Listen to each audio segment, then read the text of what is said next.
ওয়ার্দ জাহানের খেলাফতের দায়িত্ব পালন করে ওমর, যেই ওমরের ধমনীতে কাঁপুনিতে ধমকে গোটা দেশ গরম, যেই ওমর 10 বছর অর্ধ জাহানের খলিফা, ইন্তেকাল হয়ে গেল। 10 বছর ইন্তেকালের পরে স্বপ্নযোগে কাউকে জিজ্ঞেস করা হলো, ওমর কবরের কি হালাত? ওমর বলে এখনো হালাত শুরু হয় নাই, 10টা বছর যে দেশ চালাইলাম তার হিসাব মাত্র শেষ করলাম। এরে নবীর উম্মতের দল, কে সেই ওমর? এক কথায় ঈমান আনার আগে তাকে বলা যাইতো পৃথিবীর শ্রেষ্ঠ একটা সন্ত্রাসী, কারণ বিশ্ব নবীর মাথা আনতে যায় বিশ্ব সন্ত্রাসী ছাড়া কেউ। সেই ওমর এখন ইসলামের এমন দামি ব্যক্তি হয়ে গেল, 39 জন মুসলমানের পরে 40 নাম্বার মুসলমান হযরত ওমর। তরবারি নিয়ে বলে, পয়গম্বর, ইসলামের দাওয়াত আর গোপনে হবে না, ওপেনে হবে। ওমর তরবারি নিয়ে কাবার হাতিমে দাঁড়ায় বলতেছে, এরে বেঈমানেরা, আয়, যদি ইসলামের বিপক্ষে অবস্থান নিয়ে সাহস থাকে ওমরের তরবারির সামনে দাঁড়াও।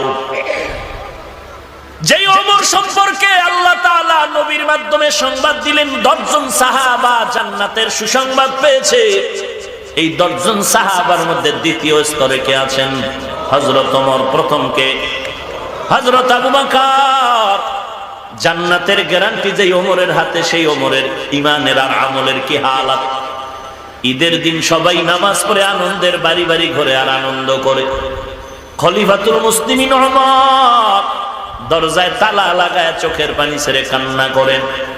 আবু হুরায়রা রাদিয়াল্লাহু তাআলা আনহু ওমরকে জিজ্ঞাসা করেন, আজ খলিফাতুল মুসলিমিন আনন্দের দিন কান্নার আওয়াজ কেন? ওমর ডাক দিয়ে কয়, রে আবু হুরায়রা ভাই, আনন্দ ওই ব্যক্তি করবে যার মধ্যে কোনো পেরেশানি নাই, কোনো চিন্তা নাই। কিসের পেরেশানি? বলে রমজানে রোজা রাখলাম, কবুল হলো কিনা চিন্তায় পড়েছে। কোরআন তেলাওয়াত করলাম, কবুল হলো কিনা চিন্তা। তারাবির নামাজ পড়লাম, কবুল হলো কিনা চিন্তা। জাহান্নাম থেকে নাজাত পেলাম কিনা বড় চিন্তা। আবু হুরায়রা বলেন, খলিফাতুল মুসলিমিন, আল্লাহ তো 10 জন সাহাবায়ে কেরামের মধ্যে দ্বিতীয় স্তরে আপনি আছেন জান্নাতি, আপনার কেন এত চিন্তা? হযরত ওমর চোখের পানি ছেড়ে কান্না করে বলে, আবু হুরায়রা, যেই আল্লাহ জান্নাতের টিকিট দিয়েছেন, আমার আমলে যদি আল্লাহ বেজার হয়, ওই টিকিট আবার আল্লাহ ক্যান্সেল করেও দিতে পারেন, এই ভয় আছে আমার। এইবার ওমর কান্না করেন, ও আল্লাহ, তুমি আমাকে মাফ করে দাও। এমন একজন নবী পাবেন না জিন্দেগিতে কান্নার আওয়াজ নাই, এমন একজন সাহাবী পাবেন না কান্নার আওয়াজ নাই। কপালাঙ্গ এত খারাপ হয়ে গেল, নিজেও কাঁদি না, কেউ কান্না করলে সহ্য করতে পারি না, বরং বিরোধিতা করে, কয় দেখ লজ্জা নাই কেমনে কান্না করে। অথচ আল্লাহ কোরআনে বলেন, বেশি বেশি কান্না করো, ফালিয়াযহাকু কালিলা ওয়ালিয়াবকু কাসীরা। কম হাসো, বেশি বেশি কান্না করো হে মুমিন। রাহমাতুল লিল আলামিন বলেন, কান্না করো, কারণ দুনিয়ার ঘরে যদি আগুন লেগে যায়, পানি ছাড়া যেমন ঠান্ডা করা যাবে না, গুনাহের কারণে তো আল্লাহ গুনাহগারের জন্য বানিয়ে রেখেছেন জাহান্নামের আগুন।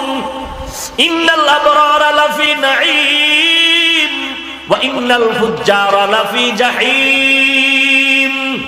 নেক আমল ওয়ালাদের জন্য জান্নাত, গুনাহ যারা করবে তাদের জন্য জাহান্নাম। কোরআনের স্পষ্ট ঘোষণা।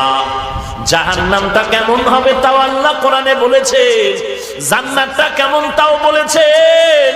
রাহমাতুল লিল আলামিন নিজ চোখে জান্নাত জাহান্নাম দেখে সাহাবাদের বিবরণ দিয়েছে। জাহান্নামটা কেমন আর জান্নাত কেমন আমি নবী মেরাজে গিয়ে দেখে আসলাম।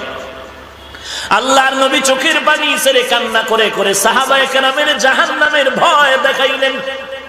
এই জন্য সাহাবায়ে কেরামের কান্নার আওয়াজ নবী যখন নামাজে দাঁড়াইয়া ইমামতির মুসাল্লায় জাহান্নামের আয়াতগুলো পড়তেন, সাহাবায়ে কেরাম পেছনে দাঁড়ায় কান্নায় বেকারার হয়ে যেত। আজ আপনার আমার কান্না নাই। সাহাবী ওমর একদিকে রাষ্ট্র পরিচালনা করেন, অপরদিকে রাতের বেলা বাড়ি বাড়ি ঘুরে দেখেন কার কি হালাত। কে যেন না খাইয়া ঘরের মধ্যে কান্নায় কাতর হয়ে আছে।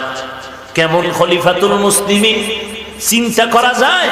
যেই ওমর নবীর মাথা কাটার জন্য তরবারি নিয়ে দৌড়ায়, সেই ওমর আজকে রাষ্ট্র ক্ষমতায় বসিয়া রাতের বেলা মানুষের বাড়ি বাড়ি ঘুরে খোঁজ নেয় কার কি হালাত।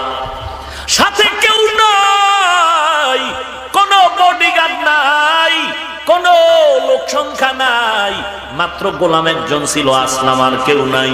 রাতের আধার, হঠাৎ ওমর গিয়া দেখে এক জংলার মধ্যে আগুন জ্বলতেছে। আগুন, ওমর গিয়া পার্শ্বে দাঁড়ায় দেখে ওই আগুন চুলার আগুন। মহিলা, বৃদ্ধা মহিলা চুলার কিনারায় বসে পাতিলা পাত্রের মধ্যে পানি গরম করে, আর তার পায়ের কিনারায় ডানে বামে শিশু বাচ্চাগুলো ঘুমিয়ে আছে। ওমর দূরের থেকে তাকায়া দেখে একটা বাচ্চা ঘুম থেকে উঠিয়া আম্মুর কাছে বলে, আম্মু খানা দেও, সহ্য করতে পারি না। মা জবাব দিল, একটু অপেক্ষা কর, তোদের জন্য খানার আয়োজন চলতেছে। বাচ্চাটা কান্না করে করে করে আবার ঘুমায় গেল। ওমর দূরের থেকে সালাম জানায় বললেন, আম্মা জান কেমন আছেন? মহিলা ডাক দিয়া কয়, রে ভাই, এই রাতের বেলা কে তুমি আসছো? বলে, আমি ঘুরে ঘুরে দেখি কার কোনো সহযোগিতা করা যায় নাকি।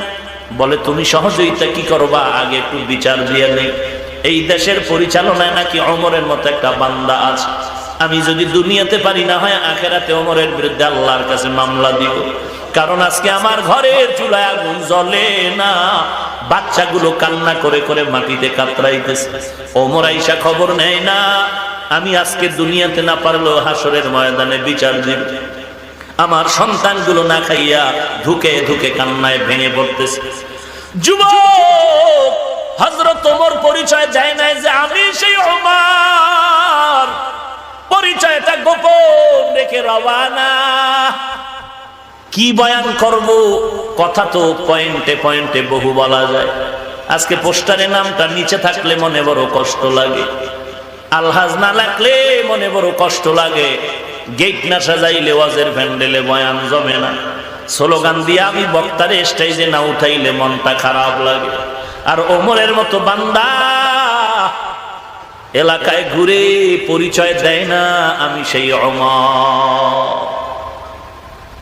ওমর মহিলার কান্না দেখে আর দেরি না করে বাইতুল মাল অর্থ মন্ত্রণালয়ে চলে গেলেন। আটার বস্তা রেডি করে গোলাম আসলামকে বলে, গভীর রাতে, ও আসলাম, আটার বস্তা আমি ওমরের মাথায় তুলে দাও। আসলাম চিল্লায় বলেন, খলিফাতুল মুসলিমিন কি বললেন? আমি তো মরে যাওয়ার উপক্রম হয়েছি মানসিক ভাবে, আপনি খলিফাতুল মুসলিমিন মাথায় আটার বস্তা নিবেন? এটা হতে পারে না, আমি গোলামের মাথায় তুলে দেন। ওমর ডাক দিয়া কয়, আসলাম, তুমি কি চাও আমি আল্লাহর আদালতে আমি দায়িত্বের অবহেলায় আসামির কাঠগড়ায় দাঁড়াবো? আসলাম বলে, না না। বলে, তো আসলাম, আমার দায়িত্ব হলো আমার জনগণের খোঁজ খবর রাখা, অতএব বস্তাটা আমার মাথায় দেও। আমার দায়িত্ব পালন করে আমি আল্লাহর কাছে পরিচয় দিতে চাই, আমি দায়িত্ব মুক্ত হতে চাই। আর কিছু উপায় নাই, মুরব্বীর সাথে বেশি বাড়াবাড়িও করা যাবে না।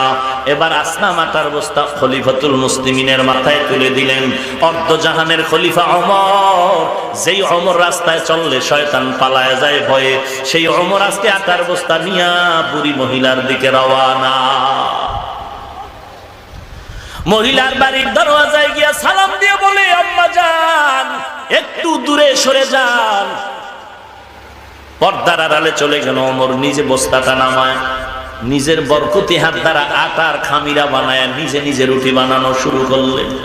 ওমর নিজে রুটি বানাইয়া আম্মা জানকে ডেকে বলেন, আম্মা জান, এই রুটিগুলো আপনি খান, বাচ্চাদেরকে দেন। আটা রেখে গেলাম, শেষ হওয়ার আগে আবার চেষ্টা করব খবর নেওয়ার জন্য।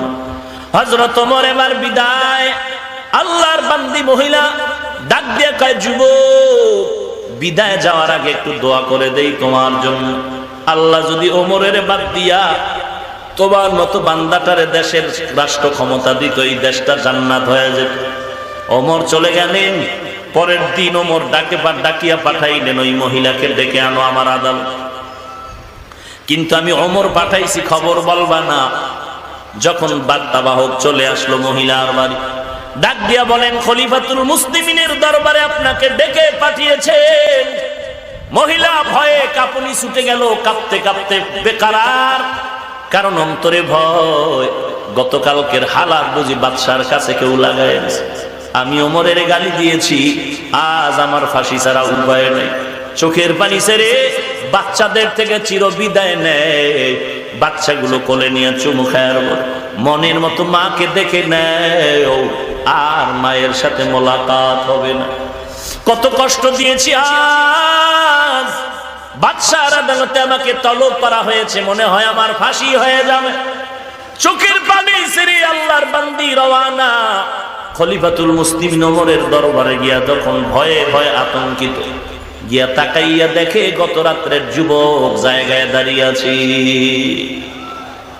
মহিলারও ভয় পেয়ে গেছে, গত রাত্রের সেই যুবক। হযরত ওমর ঠান্ডা আওয়াজ দিয়া বলেন, আম্মা জান, কোনো ভয় পাবেন না, কারণ আপনি আজ আমার কাছে আসছেন, আজকে আসামি আমি ওমর, আপনি কোনো আসামি না। পাগড়ি একটা লম্বা এক অংশ ওমর গলায় পেঁচাইয়া বাঁধলেন, আর একটা পাগড়ির মাথা মহিলার হাতে দিয়া বললেন, আম্মা জান, আজ আপনি আমার বিচার করেন, আমি আপনার বিচার করার অধিকার রাখি না, আমার দায়িত্ব পালনে আমি ত্রুটি করেছি, আমাকে বিচার করেন, যা করার করে দেন। তারপরও আমি চাই না হাসরের ময়দানে আল্লাহর আদালতে দাঁড়ায় জবাবদেহি তার কাঠগড়ায় জবাব দিব, পারবো না, কারণ হাসরের ময়দান বড় কঠিন ভয়াবহ অবস্থা হবে। জমিনটা হয়ে যাবে তামা, সূর্য মাথার উপরে নেমে আসবে, জাহান্নামের আওয়াজ, সমস্ত নবীরা নাফসি নাফসি বলে কান্নার আওয়াজ, আল্লাহ নিজেও কাহরিয়তের আওয়াজ দিয়া ধমকাবেন। আল্লাহ তাআলা বলবেন, আজকে বিচার দিনের মালিক কে? কেউ জবাব দিতে সাহস পাবে না, আল্লাহ নিজেই জবাব দিয়া বলবেন, লিল্লাহিল ওয়াহিদিল কাহ্হার। ওই দিন সবাই উলঙ্গ থাকবে, কেউ কারো দিকে তাকানোর সুযোগ হবে না। একদল বিনা হিসাবে জান্নাতে যাবে, আর একদল বিনা হিসাবে জাহান্নামে চলে যাবে। ওই হাসরের ময়দানের আযাবরে বড় ভয় পাই। আম্মা জান, আমার বিচারটা করে দেন, আমি হাসরের ময়দানে জবাবদেহিতার কাঠগড়ায় দাঁড়াতে চাই না। এরে নবীর উম্মতের দল, এই ওমরকে এত দূর পর্যন্ত বিনয়ী বানায় দিল আল্লাহর কোরআন, আর পাশে ছিল নবীর আদর্শ। এরে এলাকার মুসলমান ও যুবক, আজকে নবীজির আদর্শ তোমার ভেতরে নাই, অথচ কেমন একজন নবী তুমি পেয়েছো। গোটা দুনিয়ার বেঈমানের সামনে চ্যালেঞ্জ দেওয়া দরকার ছিল, তোমার বলা দরকার ছিল, রে বেঈমানের দল, এই জমিনে আমি এমন একজন নবীর আদর্শ লালন করি, যেই নবীর আদর্শের সাথে আমি আব্রাহাম লিঙ্কনের আদর্শ মিলায় দেখলাম সব বাজে, যেই নবীর আদর্শের সাথে আমি লেনিনের আদর্শ মিলায় দেখলাম সব খারাপ, যেই নবীর আদর্শের সাথে আমি কার্ল মার্ক্সের আদর্শ মিলায় দেখলাম সব খারাপ। দুনিয়ার জমিনে যত আদর্শ মাও সেতুনের আদর্শ, প্লেটোর আদর্শ যা পাইলাম, এক কথায় আমি ফাইনাল রেজাল্ট দিয়ে দিলাম, এই জমিনের সব আদর্শগুলো নাপাক, একমাত্র মদিনা নবীর আদর্শই হলো পাক। তুমি এই চ্যালেঞ্জ দিবা, আর বেঈমানেরা তোমার কথায় পড়ে কালেমার পতাকা তলে আসবে, কিন্তু দুঃখ লাগে রে ভাই, হাজার হাজার বছর পরে বেঈমানেরা কালেমা পড়ে। আমেরিকার নীল আর্মস্ট্রং, মাইকেল কলিন্স নবীর হাতে নবীর আদর্শের কালেমা পড়ে মুসলমান হলো। ভারতের সন্তান শিব শক্তি স্বরূপজি মুসলমান হলো। আর বাংলাদেশের দিয়ে তাকাও, বাহিরের দিয়ে তাকানোর সময় কখন? নিজের হিসাব নাও। তুমি হাজী সাহেবের সন্তান, তোমার চেহারা দিয়ে তাকাইলে মুসলমান কিনা কোনো পরিচয় পাওয়ার উপায় নাই। অমুসলমান নবীর উম্মতের দল, আঙ্গুলের নখগুলির দিয়ে তাকায় দেখো নবীর সুন্নতের খবর নাই। মাথার চুলগুলো আয়নার সামনে দাঁড়ায় দেখো নবীর তরিকায় তোমার চুলগুলো কাটতে পারো নাই। নবীর তরিকা ভালো লাগে না, এই জন্য নবীর তরিকায় চুল কাটো না। কোন দেশের ক্রিকেটারের খেলোয়াড়ের চুল কাটা ভালো লাগছে, ওইভাবে তুমি চুল কেটে ইন্দুর আর বান্দর হয়ে সমাজে ঘুরো, আর মনে মনে অহংকারী করো, মনে হয় যেন তোমারে বোধহয় অনেক সুন্দর দেখা যায়। ওরে আল্লাহর বান্দা, যার চোখের আয়না চশমা কালো সে সাদা বাতি দেখে কালো, যার চরিত্র খারাপ সে বলে সবগুলোই খারাপ, আর যার চোখ ভালো সে মনে করে সবাই ভালো। এরে নবীর উম্মতের দল, তোমার অন্তর খারাপ হয়ে গেছে, এখন তুমি খারাপটাকে ভালোই মনে করে দেখতেছো। তুমি ভালো আর খারাপ নির্ণয় করার সুযোগ তোমার হাতে নাই। এরে নবীর উম্মতের দল, আমি বলছি না তুমি আমার মতো একজন টুপিওয়ালা পাগড়িওয়ালা হুজুর হয়ে যাও, একবারও বলবো না। ধন্যবাদ তোমাকে দিতে চাই, স্কুলে পড়ো, কলেজে পড়ো, ভার্সিটিতে পড়ো, লেখাপড়া করো, চাকরি করো, ব্যবসা করো, বাধা নাই, করতে থাকো। আমি বলবো না তুমি স্কুল ছেড়ে দাও, বরং আমি বলবো তুমি একদিন স্কুলে লেখাপড়া করে কলেজে যাও, কলেজ ভার্সিটি পেরিয়ে তুমি একদিন বাংলাদেশের ম্যাজিস্ট্রেট হয়ে যাও, এসপি হবা, তুমি একজন আর্মির লিডার হবা, একজন র্যাব, একজন পুলিশের চাকরিজীবী হবা। তোমার মধ্যে যদি স্কুলে পড়ে ডাক্তার হয়ে যাও, ইঞ্জিনিয়ার হয়ে যাও, কোন বেঈমানের গোষ্ঠী যদি মুসলমানকে ধমক দিয়ে বলে আমরা ভারতের ঔষধ বাংলাদেশের মুসলমানের দিব না, তুমি মুসলমানের ঘরে স্কুল কলেজের সার্টিফিকেট নিয়ে ডাক্তারি পড়ার পরে চ্যালেঞ্জ দিয়ে দাঁড়ায় বলবা এরে বেঈমানের বাচ্চা সাবধান, আমরা মুসলমান ডাক্তার যথেষ্ট, তোদের ঔষধের দরকার না। তোমার মতো ডাক্তার মুসলমানের ঘরে দরকার, কিন্তু তুমি ডাক্তারি পড়তে গিয়ে যদি তুমি মুসলমানের ঐতিহ্য হারিয়ে ফেলো, তখন তোমাকে বেঈমানের থেকেও ধিক্কার দেওয়া বেশি দরকার। এরে যুবক আল্লাহর গোলাম, ডানে বামে তাকাইয়া দেখ, স্কুলে পড়ে কলেজে পড়ে 5 ওয়াক্ত নামাজ পড়ে, 1 ওয়াক্ত নামাজও বাদ দেয় না এমন ছাত্র আছে না নাই? তুমি কেন পারবা না? আমার কাছে জবাব দেওয়া লাগবে না। বাসায় গিয়া যদি বাতি নিবায় ঘুমাইতে যাও, তখন নিজে নিজে একটু জবাব দিও, আমার মতো যুবক আমি কেন নামাজ পড়ি না, স্কুলে পড়ে কলেজে পড়ে নামাজ ছাড়ে না, ও পারে আমি কেন পারবো না? আমার মতো যুবক র্যাব, আর্মি, পুলিশ, বিডিআরের চাকরি করে নামাজ ছাড়ে না, আমি কেন পারবো না? আমার মতো যুবক কোটি টাকার ব্যবসা করে নামাজ ছাড়ে না, 1 টাকা হারাম খায় না, আমি কেন পারবো না? আমার মতো যুবক ড্রাইভারি করে, শ্রমিকের কাজ করে, নামাজ বাদ দেয় না, আমি কেন পারবো না? কপাল আমার খারাপ, আমি তো অন্যের দোষ নিয়ে দৌড়াচ্ছি, নিজের দোষের খবর নাই। আল্লাহর কাছে তওবা করো, আল্লাহ জীবনে বহু অন্যায় করেছি, কবরের আযাব সত্য, কোরআন সত্য, হাদিস সত্য, গুনাহগারেরা জাহান্নামে যাবে, নেক আমলওয়ালা জান্নাতে যাবে, কথা ফাইনাল। অতএব আমি গুনাহ নিয়ে কবরে যেতে চাই না। এতদিন অন্যায় করেছি শয়তানের ধোকায় পড়ে, ও আল্লাহ আজ আমি তওবার দরজায় ফিরে আসলাম, জীবনে নামাজ ছাড়বো না, বেপরদায় চলবো না, মা বাবার বিরোধিতা করবো না।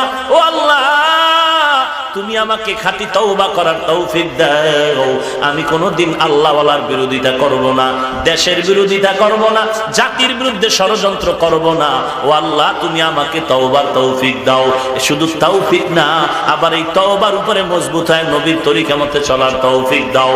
যদি খাঁটি অন্তরে তওবা করার নিয়ত হয়, মুনাফিকি যদি না থাকে, গলায় ছুরি আসবে মরে যাব, নবীর আর গালি দিব না, নবীর আদর্শ জবাই করব না, এমন পাক্কা তওবার যদি নিয়ত থাকে, শুধু তারাই আল্লাহর কাছে তওবার নিয়তে 2 হাত উঁচু করে দেখায়া দেয়। আয় আল্লাহ, সবার হাত আপনি কবুল করে নেন, আমাদের তওবা কবুল করে নেন।